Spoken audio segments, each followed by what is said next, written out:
Une abstention historique aux législatives en Algérie. La participation était le grand enjeu de ce scrutin, rejeté par une partie de l'opposition et par le mouvement contestataire du Irak. Et le résultat, seulement 23%, en dit long sur le désintérêt des Algériens. Ceux qui ont voté ont placé en tête, et c'est une surprise, le FLN. Le parti au pouvoir résiste dans les urnes, malgré sa compromission avec le président Abdelaziz Bouteflika, chassé du pouvoir en 2019. Mais il perd tout de même plus de 50 élus, avec 105 sièges sur 407. En deuxième position, l'ensemble des listes d'indépendants ont obtenu 78 sièges. Ce qui met en avant un nouvel élément dans la carte politique algérienne.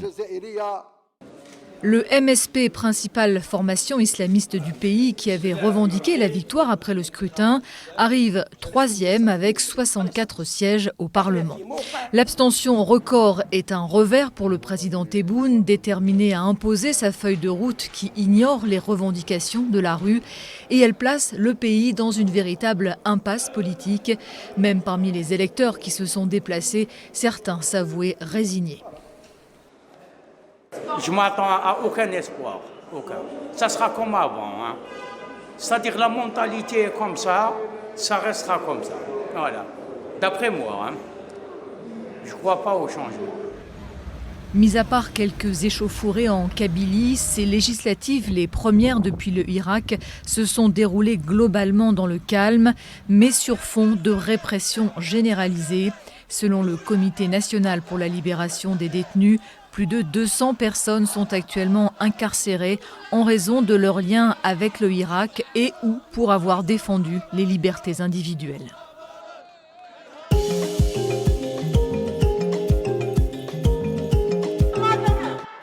Les élections les plus démocratiques que le pays ait jamais connues. Voilà ce que promet le Premier ministre Abiy Ahmed aux 37 millions d'Éthiopiens appelés aux urnes lundi pour les élections législatives dont son parti de la prospérité est le grand favori.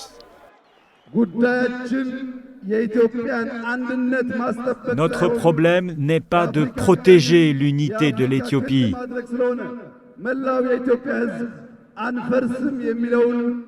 mais plutôt de faire de l'Éthiopie la force de la Corne de l'Afrique.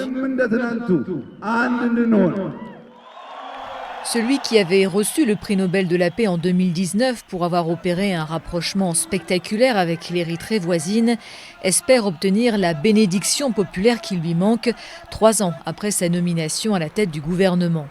Mais sa volonté de modernisation du deuxième pays le plus peuplé d'Afrique s'est heurtée à de multiples urgences, à commencer par la pandémie et le conflit au Tigré, où là le scrutin est reporté sine die. Les combats se poursuivent avec les forces dissidentes de cette région du nord du pays et la situation humanitaire y est dramatique. Selon l'ONU, 30 000 enfants sont en danger de mort à cause de la famine. Une famine qui menace de gagner d'autres régions, notamment celle de l'Amara, où le scrutin ne pourra pas se tenir partout en raison de l'insécurité. Les violences ethniques se sont aggravées ces dernières années dans l'ensemble du pays et c'est le cas ici entre populations Oromo et Amara. Certains y voient la conséquence de la volonté du Premier ministre d'assouplir le régime autoritaire en place avant lui. Il y a eu du laxisme après l'arrivée au pouvoir d'Abiy Ahmed, au nom de l'ouverture à la démocratie. Une ouverture pourtant bien trop timide au goût des États-Unis qui se disent très préoccupés par les arrestations d'opposants, comme celle du leader du parti Balderas. Pas facile pour l'opposition de faire entendre sa voix dans une campagne où le parti du Premier ministre aura été omniprésent.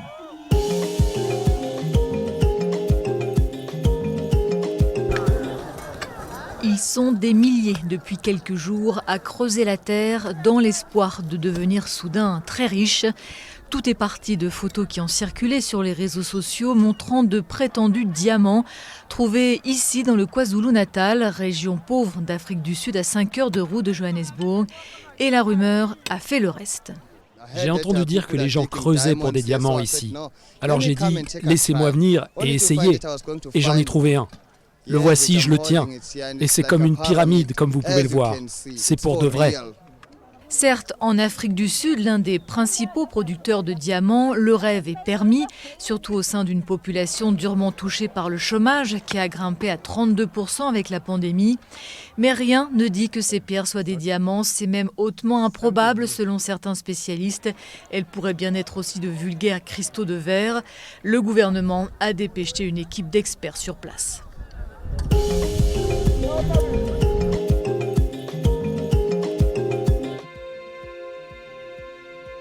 Un cimetière à l'abandon, presque oublié dans un quartier populaire de Khartoum. Seules quelques sépultures ont encore une pierre tombale et sur ces pierres, des inscriptions en hébreu, ultime trace de la longue histoire des Juifs soudanais. Au plus fort de leur présence, ils comptaient environ 250 familles dans les années 40 et 50. Petit-fils d'un Juif irakien qui a émigré ici, ce pharmacien se souvient avec nostalgie d'une enfance dans un quartier cosmopolite.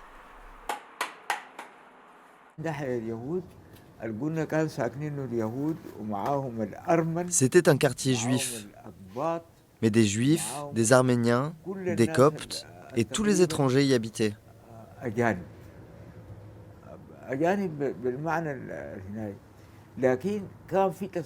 Il y avait une tolérance religieuse entre les gens et ils vivaient une très belle vie ensemble. Mais les conflits dans la région ont peu à peu fait fuir les Juifs du Soudan. Le coup fatal aura été la guerre des 6 jours en 1967. Khartoum accueille alors un sommet arabe où est proclamé le non à la reconnaissance d'Israël. Durant les 30 ans du règne autoritaire d'Omar el-Béchir, le Soudan a tenu une ligne dure envers l'État hébreu. Mais depuis sa destitution en 2019, le gouvernement de transition cherche à réintégrer la scène internationale.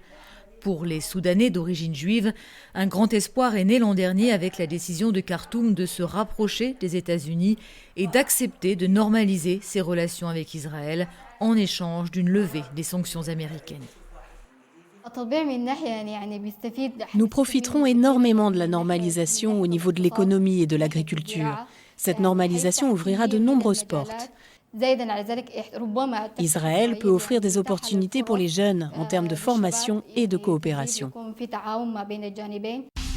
Mais ce rapprochement avec Israël est loin de faire l'unanimité au Soudan. En janvier, des drapeaux israéliens ont été brûlés devant le siège du gouvernement de transition. Les Juifs du Soudan sont impatients de renouer avec leur passé, mais les accords de normalisation avec Israël doivent être ratifiés par le Parlement avant d'entrer en vigueur. Or, ce Parlement attend toujours d'être créé.